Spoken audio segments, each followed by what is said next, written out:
కూడా ఆయన ఒక క్లారిటీ ఇవ్వడం జరిగింది. సో దీంట్లో ప్రధాన వార్తల్లో ఇదే కనపడతా ఉంది. డేటా ధ్వంసం వెనుక ఎవరి ఆదేశాలు? ఎన్నికల ఫలితాల తర్వాత ఎస్ ఎస్ఐబి ఆఫీసులో హార్డ్ డిస్క్లు డేటా ఎందుకు ధ్వంసం చేశారట? సిరిసిల్లలో వార్ రూమ్ ఉద్దేశం ఏమిటి?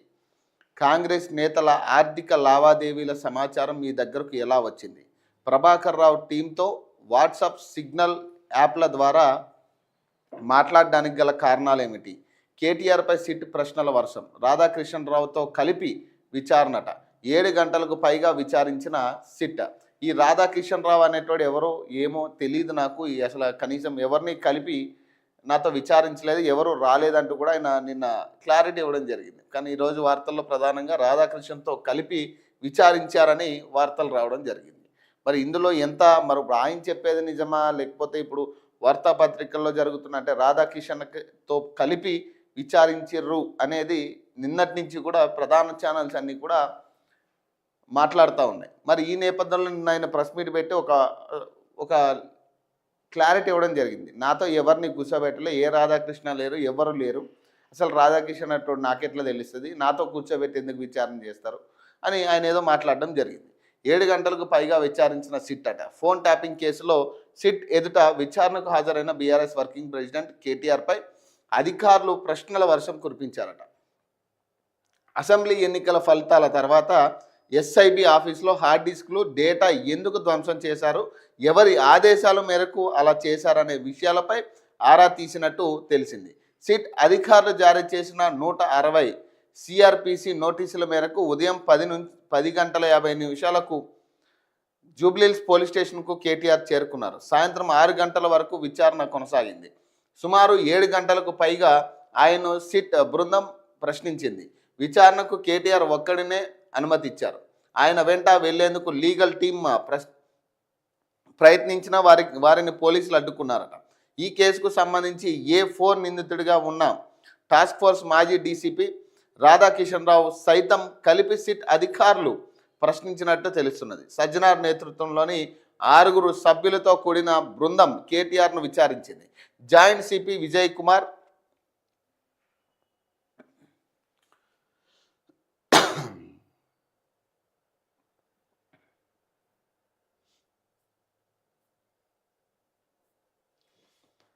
డీసీపీలు రితురాజ్, నారాయణ రెడ్డి, రవీందర్ రెడ్డి, జూబ్లీహిల్స్ ఏసీపీ వెంకటగిరి, డిఎస్పీ శ్రీధర్ విచారణ బృందంలో ఉన్నారు. కేటీఆర్ను విచారించిన సిట్ బృందం పలు కీలక అంశాలపై స్టేట్మెంట్ రికార్డు చేసినట్టు సమాచారం.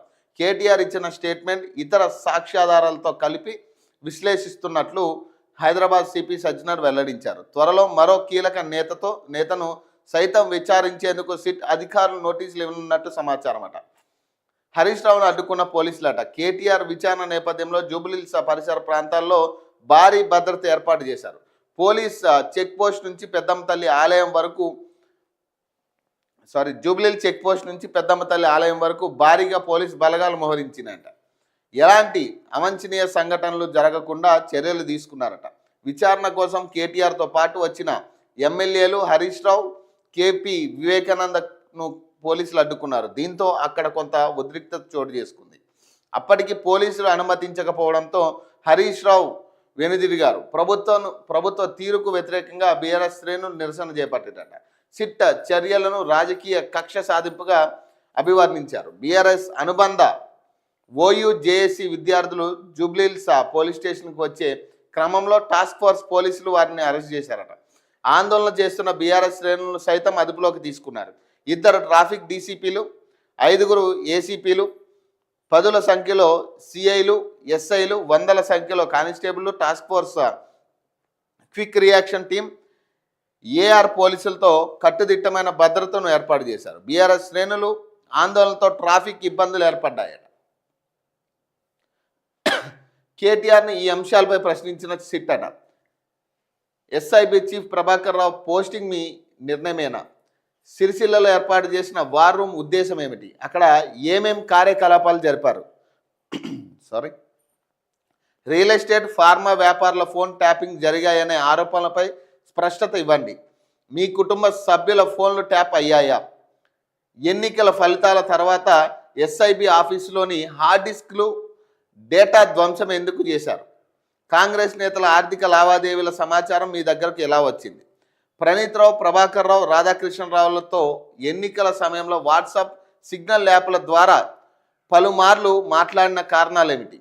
2023 ఎన్నికల సమయంలో అప్పటి పిసిసి అధ్యక్షుడు, ప్రస్తుత సీఎం రేవంత్ రెడ్డి, ఆయన కుటుంబ సభ్యుల ఫోన్లు ట్యాపింగ్ జరిగాయనే ఆరోపణలపై మీ అభిప్రాయం ఏమిటి? 2023 అసెంబ్లీ ఎన్నికల సమయంలో మీ పార్టీకి వచ్చిన విరాళాల మొత్తం ఎంత? ఎన్ఆర్ఐ చెన్నుపాటి వేణుమాధవ్కు చెందిన క్రియా హెల్త్ కేర్ ప్రైవేట్ లిమిటెడ్కు సంబంధించి బలవంతంగా షేర్లు బదలాయింపు ఎవరు చేయించారు? ప్రభాకర్ రావు బృందంతో కలిసి ఎలక్ట్రల్ బాండ్ సేకరణలో బ్లాక్మెయిల్ జరిగిందా? వర్కింగ్ ప్రెసిడెంట్గా చెక్ పవర్ ఉన్న నేపథ్యంలో ఆర్థిక లావాదేవీలపై మీకు పూర్తి అవగాహన ఉందా? ఇజ్రాయెల్ నుంచి తెప్పించిన సాఫ్ట్వేర్కు బీఆర్ఎస్ పార్టీ ఖాతా నుంచి నిధులు చెల్లించారా? టీవీ ఛానల్ ఎండి శ్రవణ్ రావుతో మీకున్న పరిచయం ఏమిటి? ఛానల్ వార్ రూమ్లో జరిగిన ఏం చేశారు?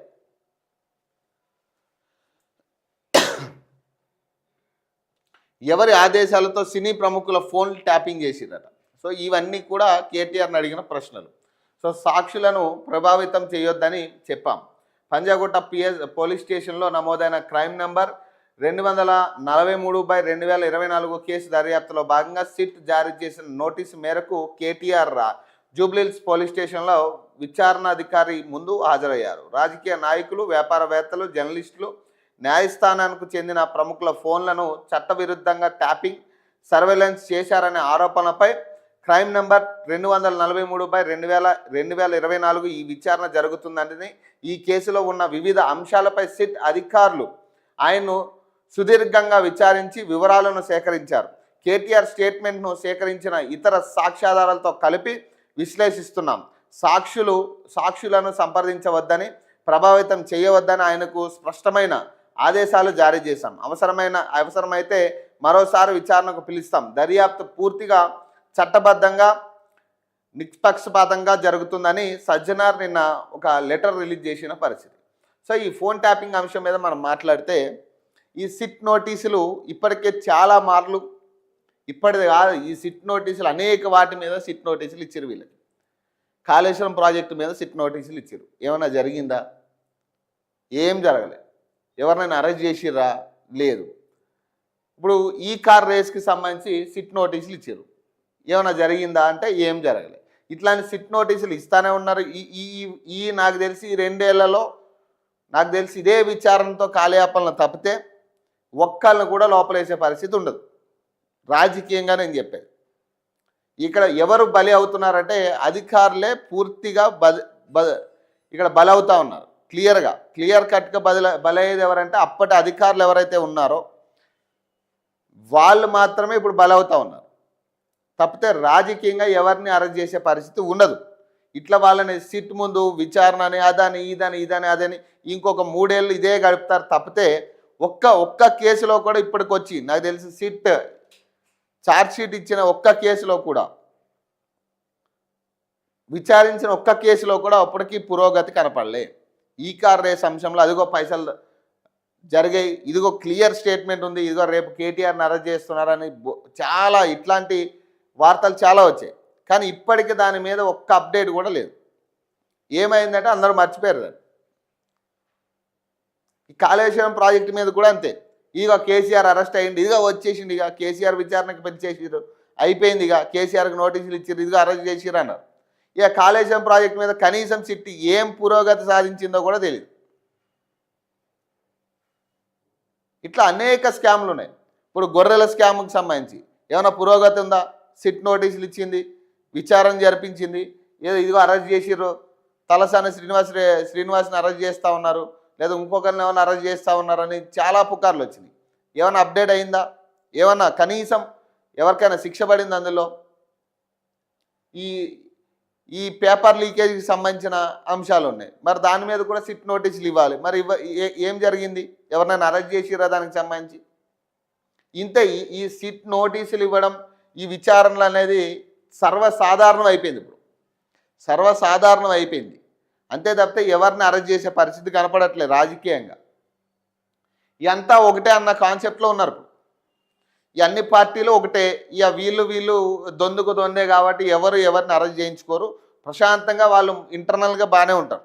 ఇక పైన ఏంటంటే ఇట్లాంటి కొన్ని ప్రజల్ని అప్రమత్తం చేసే పరిస్థితి, ప్రజల్ని మభ్యపెట్టే ప్రయత్నంగా ఇట్లాంటి పంచాయతీలన్నీ చేస్తుంటారు అన్నమాట. ఫోన్ ట్యాపింగ్పై ఆధారాలున్న